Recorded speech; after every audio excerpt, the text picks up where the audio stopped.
D ಅಂತ ನನ್ನ cinema title ಇಟ್ಟಾಗ ಒಂದಷ್ಟು ಜನ ಕೇಳಿದ್ರು ಕನ್ನಡ ಲೆಟ್ರಾ ಇಂಗ್ಲೀಷಾ, ಅಚ್ಚ ಕನ್ನಡ ಡಿ. ಡಿ ಅಂತಾನೆ ಏನಕ್ಕೆ ಇಟ್ಟಿದ್ದು ಅಂತ ಇವತ್ತು ಕಾರಣ ಹೇಳ್ತೀನಿ. ಇದಕ್ಕೆ ಮುಂಚೆ ನನ್ನ ಟೀಮಲ್ಲಿ ಒಂದು 3 ಜನಕ್ಕೆ ಹೇಳಿದ್ದೆ. ಡಿ ಅಂತಾನೆ ಪರ್ಟಿಕ್ಯುಲರ್ ಇಡಕ್ಕೆ 3 ಜನ ಕಾರಣ. ಇಬ್ಬರು ನನ್ನ ಗುರುಗಳು, ಇನ್ನೊಂದು ಸುದೀಪ್ ಸರ್. ಸುದೀಪ್ ಸರ್ ಏನಕ್ಕೆ ಅಂದರೆ ನನಗೆ ತುಂಬ ಇಷ್ಟ. ಅದು ಆಟೋಮೆಟಿಕ್ ಡಿ ಅನ್ನೋದು ತುಂಬ ಬಂದ್ಬಿಡುತ್ತೆ ನನಗೆ, ಅದು ಹೇಳ್ತೀನಿ. ಇಬ್ಬರು ವ್ಯಕ್ತಿಗಳಂದ್ರೆ ಇಬ್ಬರು ಗುರುಗಳು. ಒಬ್ಬರು ದಿಲ್ವಾರ್ ರಾಮದುರ್ಗ ಅಂತ ಅಂದ್ಬಿಟ್ಟು ಸುಧಾ ಮ್ಯಾಗ್ಝಿನಲ್ಲಿ ಕೆಲಸ ಮಾಡ್ತಿದ್ರು. ಇನ್ನೊಬ್ರು ನಾಗ್ತಿಹಳ್ಳಿ ಚಂದ್ರಶೇಖರ್ ಅವ್ರ ಅಳಿಯ ರಾಮ್ದೀಪ್ ಅಂತ. ಈ ಇಬ್ಬರು ಹೆಸರಿಂದನೂ ಡಿ ಅನ್ನೋ ಅಕ್ಷರ ಎತ್ಕೊಂಡೆ. ಸೊ ನನಗೆ ಸುದೀಪ್ ಸರ್ ತುಂಬ ಇಷ್ಟ. ಸೊ ಅದಕ್ಕೋಸ್ಕರ 3 ವ್ಯಕ್ತಿಗಳು ಅದ್ರಲ್ಲಿ ಬರಬೇಕು ಅಂತ ಹೇಳ್ಬಿಟ್ಟು ಡಿ ಅಂತ ಟೈಟ್ಲ್ ಇಟ್ಟೆ. ಆ ಡಿ ಅನ್ನೋ ಅಕ್ಷರ ನನಗೆ ಎಷ್ಟು ಚೆನ್ನಾಗಿ ಆಗ್ಬಂತು ಅಂದರೆ, ಸಿನಿಮಾ ನಾಯಕ ನಟಿ ಹೆಸರು ದಿಶಾ ರಮೇಶ್ ದಿ, ನಾವು ಶೂಟಿಂಗ್ ಮಾಡಿದ ಜಾಗ ದೇವರಾಯನ ದುರ್ಗ, ನಾವು ರೆಸಾರ್ಟ್ ಉಳ್ಕೊಂಡಿದ್ದ ಹೆಸರು ದೋಣಿ ಮೂಲೆ, ಆಲ್ಮೋಸ್ಟ್ ಎಲ್ಲನೂ ದಿ ಅಂತಲೇ ಬಂತು. ದೇವ್ರ ಮನೆ ಪ್ರತಿಯೊಂದು ಕಡೆ ಶೂಟ್ ಮಾಡಿದಾಗ. ಸೊ ಅಕ್ಷರ ಹಾಗಾಗಿ ದಿ ಅಂತಲೇ ಟೈಟ್ಲ್ ಇಟ್ಟಿದ್ದು. ಇನ್ನು ಸಿನಿಮಾ ಬಗ್ಗೆ ಹೇಳ್ಬೇಕಂದ್ರೆ ಇದು ಕಂಪ್ಲೀಟ್ ಆಗಿ ಒಂದು 80% ಕಾಡಲ್ಲಿ ನಡೆಯುವಂಥ ಕತೆ. ಕಾಡಲ್ಲಿ ಏನು ನಡೆಯೋ ಕತೆ ಅಂತ ಅಂದರೆ, ಈಗಿನ ಜನ್ರೇಷನ್ ಮ್ಯಾಕ್ಸಿಮಮ್ ಏನಂದರೆ ಒಂದು ಟ್ರಕ್ಕಿಂಗ್ ಹೋಗ್ಬೇಕಂದ್ರೆ ಹೊರಗೆ ಹೋಗ್ತಾರೆ. ಮೋಸ್ಟ್ ಆಫ್ ಆಲ್ ಕಾಡಿಗೆ ಹೋಗ್ಬೇಕು ಅಂತ ಹೋಗ್ತಾರೆ. ಅಂಥ ಕಾಡಿಗೆ ಹೋದಾಗ ಆ ಇಬ್ಬರು ಪ್ರೇಮಿಗಳ ಮಧ್ಯೆ ಏನೆಲ್ಲ ಆಗುತ್ತೆ ಅನ್ನೋದು ಚಿತ್ರದ ಕತೆ. ಇದು ಟ್ರಾವೆಲ್ ಆಗ್ತಾ ಹೋಗುತ್ತೆ. ಇದು ನಾನ್ ಲೀನಿಯರ್ ಕತೆ, ಪಾಸ್ಟ್ ಪ್ರೆಸೆಂಟ್ ಎರಡೂ ಮಿಕ್ಸ್ ಆಗ್ತಾ ಹೋಗುತ್ತೆ. ಗೊತ್ತಿಲ್ಲದೆ ಇರೋ ಪಾತ್ರಗಳು ಒಳಗೆ ಎಂಟ್ರಿ ಆಗುತ್ತೆ.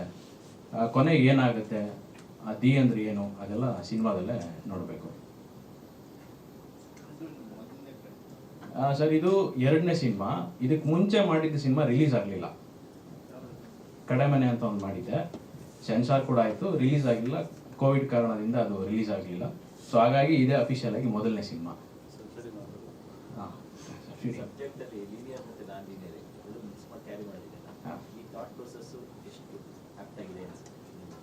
ನನಗೆ ಈ ಥರ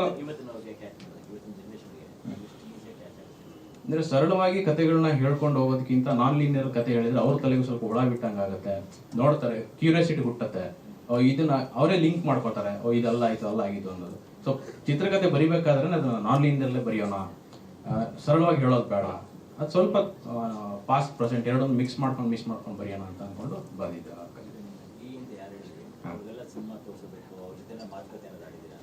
ಸರ್, ಖಂಡಿತ ಇಲ್ಲ, ಸಿಕ್ಕಿಲ್ಲ. ಸುಮಾರು ಒಂದು ನನ್ನ ಲಿಮಿಟೇಷನಲ್ಲಿ ಏನು ಸಾಧ್ಯ ಆಗುತ್ತೆ ದೀಪು ಸರ್ನ ಮೀಟ್ ಮಾಡಲಿಕ್ಕೆ ಪ್ರಯತ್ನ ಪಟ್ಟೆ.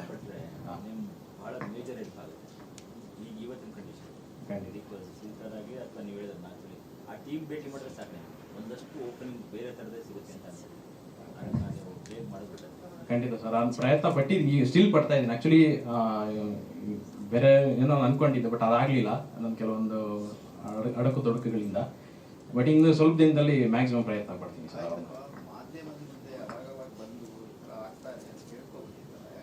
ಸರ್, ಇದು ಫ್ಯಾಕ್ಟ್ ಹೇಳ್ಬೇಕಂದ್ರೆ ಒಂದು 8 ತಿಂಗಳಿಂದ ನಾವು ರಿಲೀಸ್ಗೆ ರೆಡಿ ಮಾಡ್ಕೊಂಡಿದ್ವಿ.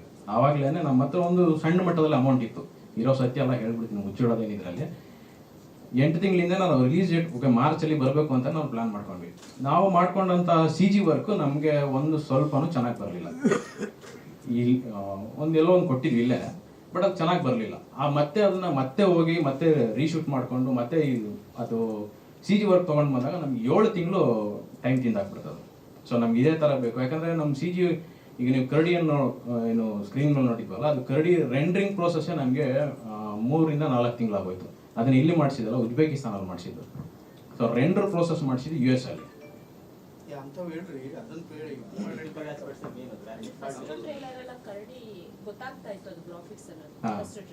ಹೌದು, ಬಟ್ ಅದು ಫಸ್ಟ್ ಟ್ರೈಲರ್ ಬಂದಿದ್ದು ಅಷ್ಟು, ಅದೊಂದು 8 ರಿಂದ 10 ಸೆಕೆಂಡ್ ಮಾತ್ರ ನಮಗೆ ಚೆನ್ನಾಗಿ ಬಂತು. ಒಟ್ಟು ಸಿನಿಮಾ ನಾಯಕ ನಟನ ಜೊತೆ ಒಂದು ಕರಡಿ 5 ನಿಮಿಷದ ಒಂದು ಫೈಟ್ ಬರುತ್ತೆ. ಬಟ್ ಅದು ಕಂಪ್ಲೀಟ್ ಫೈಟ್ ನೋಡಿದಾಗ ನಮಗೆ ಫನ್ನಿ ಅಂತ ಅನಿಸ್ಬಿಡ್ತು, ಅಷ್ಟು ಚೆನ್ನಾಗಿ ಬರಲಿಲ್ಲ. ಸೊ ನಮಗೆ ಮೇಜರ್ ಪಾಯಿಂಟ್ ಅದಿರೋದ್ರಿಂದ ನಾವು ಆ ಪೋರ್ಷನ್ನ ಮತ್ತೆ ಇನ್ನೊಂದ್ಸಲ VFX ಆರ್ಟಿಸ್ಟ್ನ ಮೀಟ್ ಮಾಡಿ, ಟೆಕ್ನಿಷಿಯನ್ ಇವಾಗ ಎಲ್ಲಿ ಮಾಡಿಸಿದ್ರೆ ಹೆಂಗೆ ನಮ್ಮ ಬಜೆಟಿಗೆ ಸಿಗುತ್ತೆ ಅಂತ ಅಂದ್ಬಿಟ್ಟು. ಸೊ ಒಂದು 8 ರಿಂದ 10 ತಿಂಗಳು ನಮ್ಗೆ ಅಲ್ಲೇ ಹೋಯ್ತು. ಅವ್ರು ಪ್ರತಿಯೊಂದು ಫೈಲ್ಸ್ನ ಮಾಡಿ ನಮಗೆ ಕಳಿಸ್ಬೇಕು, ನಾವಿಲ್ಲಿ ಡೌನ್ಲೋಡ್ ಪ್ರೋಸೆಸ್ ಮಾಡ್ಕೋಬೇಕು, ಮತ್ತು ಅದು ನಮ್ಮ ಸೀಕ್ವೆನ್ಸಿಗೆ ತಕ್ಕನ ಕೂರಿಸ್ಕೊಂಡು ಕರೆಕ್ಟಾಗಿ ಇದೆಯಾ ಅಂತ ನೋಡಿಕೊಂಡು. ಸೊ ಆ ಒಂದು ಪ್ರೋಸೆಸ್ಸಲ್ಲಿ 8 ತಿಂಗಳಾಗಿದ್ದರಿಂದ ತಡ ಆಯಿತು ಸಿನಿಮಾ. CG ಪೋರ್ಷನ್ ಟೋಟಲ್ ಒಂದು 12 ನಿಮಿಷ ಬರ್ಬೋದು. ಅದೇ ಕರಡಿ, ಆನೆ, ಅವು ಯಾವುದು ಸಿನಿಮಾದಲ್ಲಿ ಬಳಸಿರುವಂಥ ಎಲ್ಲ ಪ್ರಾಣಿಗಳು CGನೇ ಮಾಡಿಸಿರೋದು. ಸೊ ಅದಕ್ಕೂ ಹಾಗಾಗಿನೇ ತುಂಬ ಸಮಯ ತಿಂದಾಕ್ಬಿಡೋದು. ಅದಕ್ಕೆ ಪರ್ಫೆಕ್ಟಾಗಿ ಬರಬೇಕು ಅನ್ನೋ ಕಾರಣಕ್ಕೆ ಲೇಟ್ ಆಯಿತು ಸ್ವಲ್ಪ.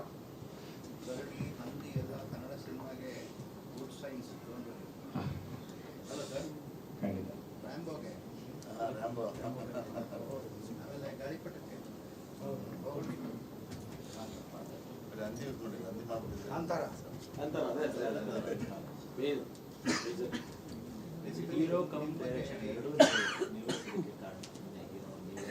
ಸರ್ ಕತೆ ಬರೆದಾಗ ನಾನು ಕತೆ ಬರಿಬೇಕಾದ್ರೆ ನನ್ನನ್ನು ನಾನು ಹಾಕೊಂಡು ಬರೆದ್ಬಿಟ್ಟಿರ್ತೀನಿ. ಓಕೆ, ಈ ಸಂದರ್ಭದಲ್ಲಿ ಹೆಂಗೆ ರಿಯಾಕ್ಟ್ ಮಾಡ್ತಾನೆ ಅಂತ ಬರ್ದಿದ್ದೀನಿ. ಸಿನಿಮಾಗೆ ಮುಂಚೆ ಅಂದ್ಕೊಂಡಿದ್ದು ಬೇರೆಯವ್ರನ್ನ, ಬಜೆಟ್ ಕಾರಣಕ್ಕೆ ಅದು ಮತ್ತೆ ಡಿಲೇ ಆಗಿ ಕೋವಿಡ್ ಆದಮೇಲೆ ನಾನು ಸ್ಟಾರ್ಟ್ ಮಾಡ್ಬೇಕಂತ ಪ್ಲಾನ್ ಹಾಕೊಂಡಿದ್ದು. ಇದ್ದಂಥ ಒಂದಿಬ್ಬರು ಬೇರೆ ಪ್ರೊಡ್ಯೂಸರ್ಸ್ ಬೇರೆಯವ್ರಿದ್ರು. ಅವರು ಈಗ ಮತ್ತೆ ನಾನು ಇನ್ವೆಸ್ಟ್ ಮಾಡೋಕ್ಕಾಗಲ್ಲ ಅಂತ ಹೇಳಿ ಮತ್ತೆ ಅವರು ಹೊರಗಡೆ ಹೋದಾಗ ಮತ್ತೆ ನನ್ನ ಎಲ್ಲ ಸ್ನೇಹಿತರನ್ನ ಸೇರಿಸ್ಕೊಂಡು ಒಂದು ಸಣ್ಣ ಬಜೆಟ್ ಸ್ಟಾರ್ಟ್ ಮಾಡ್ಕೊಂಡ್ವಿ. ಸೊ ಅಲ್ಲಿ ಆ ಬಜೆಟ್ನ ಇಲ್ಲೇ ಹಾಕ್ಕೊಂಡ್ರೆ ಒಂದು ಬಜೆಟ್ ಸ್ವಲ್ಪ ಕಮ್ಮಿ ಆಗುತ್ತೆ. ಸೊ ಬಿಗಿನಿಂಗ್ ನಾನು ಅಲ್ಲಿ ಬೀದಿ ನಾಟಕಗಳು ಅದು ಇದು ಸ್ವಲ್ಪ ಮಾಡ್ಕೊಂಡು ಸ್ವಲ್ಪ ನನಗೂ ಟಚ್ ಇದ್ರಿಂದ ಓಕೆ ಮಾಡೋಣ, ರಿಹರ್ಸಲ್ ಮಾಡಿಕೊಂಡು ಒಂದೊಂದೇ ಪಾತ್ರಗಳಿಗೆ ಯಾರ್ಯಾರನ್ನ ಆಯ್ಕೆ ಮಾಡ್ಕೊಳ್ಳೋದು ಅಂತ ಸ್ಟಾರ್ಟ್ ಆಯ್ತು ಅಲ್ಲಿಂದ.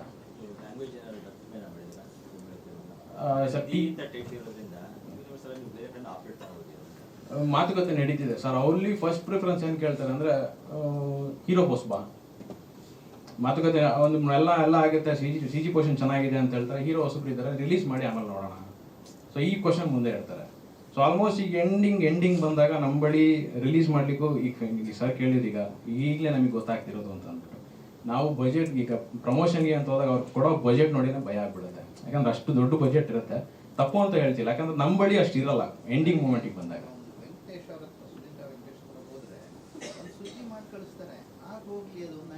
ಸರಿ, ಖಂಡಿತ ಸರ್. ನನಗೆ ಸರ್ ಸಿಕ್ಕಿದ್ದು ಸುಜೇಂದ್ರ ಸರ್ ಸಿಕ್ಕಿದ್ದೆ ತುಂಬಾ ಕೋಪರೇಟ್ ಮಾಡಿರುವಂತ ಅನೇಕ ನೂರಾರು ಏನು ಗೊತ್ತಿಲ್ಲದಿರೋ ಹೊರಟಿರೋ ಆಮೇಲೆ ಸೆಟ್ಲ್ ಆದ್ಮೇಲೆ ಎಷ್ಟೋ ಜನ ಕಡೆ ತಿಳ್ಕೊಂಡಿಲ್ಲ. ಬೇರೆ ಮಾಡೋದು ನಿಜ, ಸಹಾಯ ಮಾಡೋದು ನಿಜ ಗೊತ್ತಿದೆ. ಖಂಡಿತ ಸರ್ ಬಗ್ಗೆ ಹೇಳ್ಬೇಕಂದ್ರೆ ನನಗೆ ನಿಮ್ಮ ಪರ್ಮಿಷನ್ ಇಲ್ಲದೆ ಹೇಳ್ತೀನಿ. ಟು ಬಿ ಫ್ರ್ಯಾಂಕ್, ಆ್ಯಕ್ಚುಲಿ ಇದಕ್ಕೆ ಮುಂಚೆ ಬೇರೆಯವರೊಬ್ರು ಇದ್ರು. ಅವ್ರ ಹೆಸರು ಹೇಳೋದು ಬೇಡ, ಯಾಕಂದರೆ ಅದು ಅವರು ನಮ್ಮ ಒಂದು ಎಥಿಕ್ಸ್ ಅನ್ನೋದಿರುತ್ತೆ. ಬಟ್ ಹೆಸರು ಬೇಡ. ಅವರು ಈ ವ್ಯಕ್ತಿ ಎಷ್ಟು ಕಾಲ್ ಮಾಡಿದ್ರು ಪಿಕ್ ಮಾಡ್ತಿರ್ಲಿಲ್ಲ. ನನಗೆ ಯಾವ್ದಾದ್ರು ಪ್ರೆಸ್ ಮೀಟಲ್ಲಿ ಸಿಕ್ಕಿದಾಗ ಏನ್ರಿ ಫೋನ್ ರಿಸೀವ್ ಮಾಡಿರಿ, ಡೈರೆಕ್ಟ್ರು ಮಾಡ್ತಾರೆ, ಬೆಲೆ ಏನ್ರಿ ಡೈರೆಕ್ಟ್ರಿಗೆ ಅಂತ. ಹೌದಾ ಅಣ್ಣ, ಸಾರಿ ಅಣ್ಣ ಗೊತ್ತಾಗಿಲ್ಲ ಅಣ್ಣ, ಬಿಸಿ ಇದೆ ಅಣ್ಣ. ಮೂರು ಮೊಬೈಲ್ ಇಟ್ಕೊಂಡಿರ್ತಾರೆ. ಇರಲಿ, ಬಿಸಿ ಇರಲಿ, ಎಲ್ಲರೂ ಬೆಳೀಲಿ, ತೊಂದರೆ ಇಲ್ಲ. ಬಟ್ ಒಂದು ಕೆಲಸ ವಹಿಸಿದ ಮೇಲೆ ಅದನ್ನ ಅಚ್ಚುಕಟ್ಟಾಗಿ ಮಾಡಬೇಕು. ಮೆಸೇಜ್ ಹಾಕಿದ್ರು ರಿಪ್ಲೈ ಇಲ್ಲ. ಪಾಪ ಇವ್ರು ತೋರಿಸ್ತಾರೆ ಸಿಕ್ಕಿದಾಗೆಲ್ಲ, ನೋಡಿ ಸರ್ ಹಿಂಗೆ ಹಾಕಿದ್ದೀನಿ ಮೆಸೇಜ್, ಎಷ್ಟು ರಿಕ್ವೆಸ್ಟಿಂಗ್ ಅಲ್ಲೇ ಹಾಕ್ತಾರೆ, ಅದಕ್ಕೂ ರಿಪ್ಲೈ ಇಲ್ಲ. ಅಷ್ಟೊಂದು ಬಿಸಿ ಇರ್ತಾರ. ಹಾಗಾಗಿ ಹಿಂಗೆ ಅಂದಾಗ ಆಮೇಲೆ ಬೆಸ್ಟು ಸರ್, ಈ ಥರ ಸುಧೀರ್ ಸರ್ ಮಾಡ್ಕೊಂಡಿದ್ದು ದಿ ಬೆಸ್ಟ್ ಆಯಿತು ಸರ್. ದುಡ್ಡು ಕೂಡ ಒಂದಷ್ಟು ಹೋಗಿದೆ. CG-ಲೂ ಹೋಯ್ತು, ಇಲ್ಲೂ ಹೋಯ್ತು. ಅಟ್ಲೀಸ್ಟ್ ಅದರಲ್ಲಿ ಬಂದಿದ್ದ ದುಡ್ಡು ಏನಾದರೂ ಒಂಚೂರು ಪ್ರಮೋಷನಲ್ ಆಕ್ಟಿವಿಟೀಸ್ಗೆ ಹಾಕೊಂಬೋದಾಗಿತ್ತು. ಎಲ್ರಿಗೂ ನಮಸ್ಕಾರ. ಈ ಡಿ ಚಿತ್ರಕ್ಕೆ ನನ್ನನ್ನು ಪರಿಚಯ ಮಾಡಿಕೊಟ್ಟವರು ನಾಗೇಂದ್ರ ಸರ್. ಅವರೇ ಕರೆದು, ನೀವು ಮತ್ತಿದೆ ಸರ್, ನಾವು ಮರೆಯಲ್ಲ ಸರ್, ಅವರೇ ಕರೆದು ಒಂದು ಸಣ್ಣ ಪಾತ್ರ ಇದೆ ಬಂದ್ ಮಾಡಿ ಅಂತೇಳಿ ಕೊಟ್ಟರು. ಈ ಚಿತ್ರದಲ್ಲಿ ಕಾಡಿನಲ್ಲಿ ವಾಸಿಸುವ ಜನರ ಮಾರಜ್ಜ ಅನ್ನೋ ಪಾತ್ರ ಒಂದು. ಸರ್ ಹೇಳ್ದಂಗೆ ತುಂಬ ಕಂಫರ್ಟ್ ಆಗಿತ್ತು ನಮಗೆ. ನಾವು ಅಲ್ಲಿ ಶೂಟಿಂಗ್ ಹೋಗಿದ್ದೀವಿ ಅನಿಸ್ತಾನೆ ಇರಲಿಲ್ಲ. ಪಕ್ಕದಲ್ಲೇ ರೆಸಾರ್ಟ್. ಅವ್ರು ಹೇಳಿದಾಗೆ ಬೆಳಿಗ್ಗೆ 6:30 8 ಗಂಟೆಗೆಲ್ಲ ಶೂಟಿಂಗು. 9 ಗಂಟೆಗೆ ಟಿಫನ್ ಎತ್ತಿ ನಿಮಗೆ ಸರ್ ನೀವು ರೆಸ್ಟ್ ತೊಗೊಳ್ಳಿ. ನಾವು ಒಳ್ಳೆ ಏನೋ ಪಿಕ್ನಿಕ್ ಹೋದಂಗೆ ಪಕ್ಕದಲ್ಲಿ ಸುತ್ಕೊಂಡು ಜೊತೆಗೆ ನಮ್ಮ ಸ್ಟೀಫನ್ ಸರು, ಭರತ್ ಸರ್ ಎಲ್ಲ ಸಪೋರ್ಟ್ ಮಾಡಿ ತುಂಬ ಸಪೋರ್ಟ್ ಆಗಿತ್ತು ನಮಗೆ. ಯಾವತ್ತು ಒಂದಿನ ನಮಗೆ ಇಲ್ಲಿ ನಾವು ಶೂಟಿಂಗಲ್ಲಿ ಇದ್ದೀವಿ ಅನಿಸ್ಲೇ ಇಲ್ಲ. ಇನ್ನೂ ಪಿಕ್ನಿಕ್ ಹೋಗಿದ್ದೀವಿ, ಅವ್ರೇನೋ ರೀಲ್ಸ್ ಏನೋ ಮಾಡ್ತಾವ್ರೆ, ನಾವು ಸ್ವಲ್ಪ ಹೊತ್ತು ರೆಸ್ಟ್ ತೊಗೊಳ್ಳೋಣ ಅಂತ ತುಂಬ ಮಾಡಿದ್ರು ಅವರು. ತುಂಬ ಎಕ್ಸ್ಪೀರಿಯನ್ಸ್. ಇನ್ನೊಂದು ಒಳ್ಳೆ ಮರೀಲಾದ ಎಕ್ಸ್ಪೀರಿಯನ್ಸ್ ಅಂದರೆ ಕಾಡಿನ ಮಧ್ಯದಲ್ಲಿ ಮಾಡಿದ್ದು ಲೀಚ್ ಜಿಗಣೆಗಳು. ಎಷ್ಟೊಂದು ಜಿಗಣೆ ಬಂದಿತ್ತು ಅಂದರೆ ಸುಮಾರು 5 ಲೀಟರ್ದು 2 ಕ್ಯಾನ್ ಸೀಮೆಣ್ಣೆ ಎಲ್ಲ ತಂದಿದ್ದು, ಡೀಸೆಲ್ಲು ಅದೆಲ್ಲ ತಂದು ಕಾಲಿಗೆಲ್ಲ ನಾವು ಬ್ರಷ್ ಮಾಡಿಕೊಂಡು ಮಾಡಿ. ಕೊನೆಗೆ ಇನ್ನೊಂದು ಮರೀದೇ ಇರೋ ಘಟನೆ ಏನಂದರೆ ನಮ್ಮ ಹೀರೋ ಸರ್ ಅವ್ರ ಕಾಲಲ್ಲಿ ಬಿಚ್ಚಿದಾಗ ಕಮ್ಮಿ ಅಂದ್ರೂ 50 ರಿಂದ 60 ಜಿಗಣೆಗಳು ಅವ್ರ ಕಾಲಲ್ಲಿ ಇತ್ತು. ಅದನ್ನ ತೆಗೆದ ಕೂತ್ಕೊಂಡ್ರೆ ಟೈಮ್ ಆಗುತ್ತೆ ಅಂತೇಳಿ ಪಾಪ ಶೂ ಬಿಡಿಸಿದೆ ಅಗ್ಲಿ ಬಡಿ ಶೂಟಿಂಗ್ ಮುಗಿಲ್ಲ ಆಮೇಲೆ ತೆಗೊಳ ಅಂತ ರಾತ್ರಿಯೆಲ್ಲ ಬಿಚ್ಚಿ ಫುಲ್ ಕಾಲೆಲ್ಲ ಅಷ್ಟಿಷ್ಟು ಪೋಸ್ಟ್ ಮಾಡಿತ್ತು. ಅಷ್ಟೊಂದು ಕಷ್ಟಪಟ್ಟು ಮಾಡೋ ಸಿನಿಮಾ ಇದು. ದಯವಿಟ್ಟು ಮಾಧ್ಯಮ ಮಿತ್ರರು ರಕ್ತವನ್ನೇ ಕೊಟ್ಟಿದ್ದಾರೆ ಈಗ. ಕಷ್ಟಪಟ್ಟು ಮಾಡೋ ಸಿನಿಮಾನೇ ಇದು. ತಾವೆಲ್ಲರೂ ಈ ಚಿತ್ರವನ್ನು ಜನರಿಗೆ ರೀಚ್ ಆಗೋ ಥರ ನಿಮ್ಮ ಮೂಲಕನೇ ಸೇರಬೇಕಷ್ಟೇ. ಎಲ್ಲರೂ ಈ ಚಿತ್ರವನ್ನು ಹರಿಸಿ ಹಾರೈಸಿ. ಎಲ್ರಿಗೂ ನಮಸ್ಕಾರ. ಅವರು ಆಫೀಸ್ಗೆ ಹೋದಾಗ ಸರ್ ಹಿಂಗೆ ಆಗಿದೆ ಅಂತ ಹೇಳಿದಾಗ ಸರ್ ಏನು ಮಾಡ್ಬೇಕು ಹೇಳಿ. ನನಗೆ ಫ್ಯಾಕ್ಟ್ ಹೇಳ್ಬೇಕಂದ್ರೆ ಅಯ್ಯೋ ನಾನು ಮುಂಚೆಯಿಂದ ನನಗೆ ಸಿಕ್ಬಿಟ್ಟಿದ್ರೆ ನನಗೆ ಇಷ್ಟು ಕಷ್ಟಗಳೇ ಆಗ್ತಿರ್ಲಿಲ್ವಲ್ಲ ಅನ್ನೋದು ಮನಸ್ಸೊಳಗೆ ನನಗೆ ಕೊರಿತಾ ಇದೆ. ಆಲ್ರೆಡಿ ಒಂದು 4-5 ಸರಿ ಸುದ್ದಿ ಹೊರಡಿಸ್ತಾ ಇದ್ರು ಅವರೆಲ್ಲ. ಖಂಡಿತ. ಏನಾದರೂ ಪ್ರಶ್ನೆ?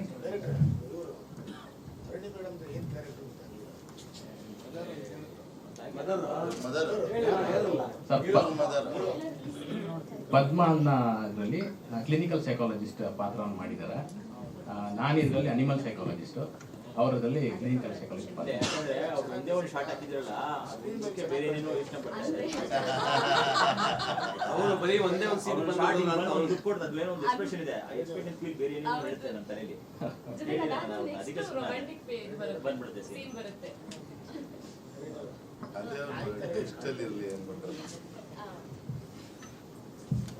ಅಂದ್ರೆ ಇದರಲ್ಲಿ ಮಗ ಅಮ್ಮ ಹೇಗಿರ್ತಾರೆ ಅಂದ್ರೆ ತುಂಬಾ very very very close friends ಆಗಿರ್ತಾರೆ. ಸೊ ಅಲ್ಲಿ ಯಾವುದೇ ಒಂದು ಮುಚ್ಚುಮರೆ ಇರೋದಿಲ್ಲ ಮಾತಾಡ್ಬೇಕಾದ್ರೆ. ಅಂಡ್ ಮಗನಿಗೆ ಹೇಗಿರುತ್ತೆ ಅಂದ್ರೆ ತಂದೆ ತಾಯಿನ ನೋಡಿದಾಗ ಅವ್ರು ಎಷ್ಟು ಒಂದು ಒಬ್ರನ್ನೊಬ್ರು ಪ್ರೀತಿ ಮಾಡ್ತಾ ಇರ್ತಾರೆ ಅಂದ್ರೆ ನಾನ್ ಮದ್ವೆ ಆಗೋ ಹುಡುಗಿ ಹೇಗಿರ್ಬೇಕು ಅಂದ್ರೆ ನಮ್ಮ ಅಪ್ಪ ಅಮ್ಮ ಹೇಗಿದಾರೋ ಹಾಗೆ ನಾನು ನನ್ನ ಹೆಂಡತಿ ಇರಬೇಕು ಅನ್ನುವಂಥ ಒಂದು ಮನಸ್ಥಿತಿ ನಾಯಕನದಾಗಿರುತ್ತೆ. ಸೊ ಹಾಗಾಗಿ ನಾನು ನನ್ನ ಮಗನ ಪಾತ್ರ ತುಂಬಾನೇ ವೆರಿ ವೆರಿ ಕ್ಲೋಸ್ ಫ್ರೆಂಡ್ಸ್. ಈಗಿನ ಜನರೇಷನ್ ಅನ್ನು ತಗೊಂಡ್ರು ಅಮ್ಮ ಮಗ ಆಗಿರ್ಬೋದು ಸಿಕ್ಕಾಪಟ್ಟೆ ಕ್ಲೋಸ್ ಫ್ರೆಂಡ್ಸ್ ಆಗಿರ್ತಾರೆ, ಎಲ್ಲರೂ ಶೇರ್ ಮಾಡ್ಕೋತಾರೆ. ಸೊ ಹೇಳೋದೇನು ಅಂದ್ರೆ ಸರಿ ಮಾಡು ತಪ್ಪು ಮಾಡು, ಬೇರೆಯವ್ರು ಬಂದು ನನಗೆ ಹೇಳೋಕ್ಕಿಂತ ಮುಂಚೆ ನೀನೇ ಬಂದು ನನಗೆ ಹೇಳು. ಅದು ದಟ್ ಇಸ್ ದ ನಾವೇನ್ ನೋಡಿದೀವಲ್ಲ ನಾವು ಅರ್ಥ ಮಾಡ್ಕೊಂಡ್ರೆ ಕರೆಕ್ಟ್ ಆಗಿದೆಯಾ? ಇಲ್ಲ ಅದಾದ್ಮೇಲೆ ಬೇರೆ ಶಾರ್ಟ್ ಬೇರೆ ಬಂದ್ಬಿಟ್ಟಿದೆ. ಹಾಗಾಗಿ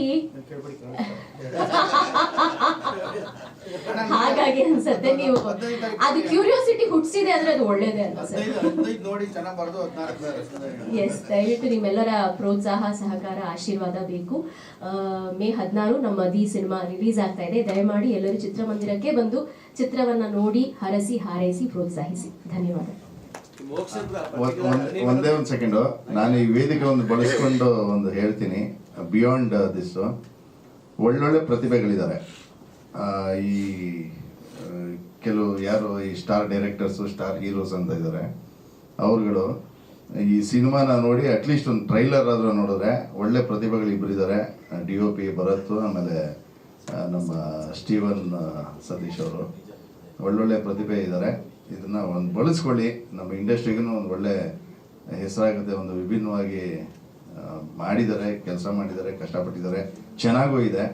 ಹಾಗಾಗಿ ಈ ಮುಖಾಂತರ ನಾನು ಈ ಸ್ಟೇಜ್ನ ಬಳಸ್ಕೊತಾ ಇದ್ದೀನಿ. ಯಾರ್ಯಾರು ಸ್ಟಾರ್ ಡೈರೆಕ್ಟರ್ಸು ಸ್ಟಾರ್ ಹೀರೋಸ್ ಇದ್ದೀರಾ ಅವ್ರು ಅಟ್ಲೀಸ್ಟ್ ಇದೊಂದು ಟ್ರೈಲರ್ ನೋಡಿ, ಸಾಧ್ಯ ಆದರೆ ಸಿನಿಮಾ ನೋಡಿ, ಅವ್ರಿಗೆ ಒಳ್ಳೆ ಪ್ರತಿಭೆಗಳಿಗೆ ಅವಕಾಶ ಕೊಡಿ. Thank you. ಮಂಡ್ಯ ರಮೇಶ್ ಅವ್ರ ಜೊತೆ ಬಿಟ್ರೆ ಒಂದಷ್ಟು ಮೇಜರ್ ಸಪೋರ್ಟ್ ಮಾಡ್ತಾರೆ. ಜಸ್ಟ್ ಅವ್ರ ಜೊತೆ ಹೋಗಿ ಬಂದ್ರೆ ಮಗಳಿಗೂ ಅದೊಂದು ಬೇರೆ ಅದಷ್ಟು ಹೆಲ್ಪ್ ಆಗುತ್ತೆ ಅಂತ ನಮಗೆ. ಎಡಿಟಿಂಗ್ ಮಾತ್ರ ನಿಮಗೆ ಕೊಡು. ಆ ಪರ್ಟಿಕ್ಯುಲರ್ ಇದಕ್ಕೆ ಎಡಿಟಿಂಗು ನನಗೆ ಬರುತ್ತೆ. ಅಲ್ಲ ಈಗ ಪರ್ಟಿಕ್ಯುಲರ್ ಮೋಕ್ಷ ಕೇಳಿ ಅಂದ್ರೆ ವಿಮರ್ಶೆ ಯಾವ ತರ ಬರೀಬೇಕು ಅಂತ ಈಗಲೇ ಥಿಂಕ್ ಮಾಡ್ತೀನಿ.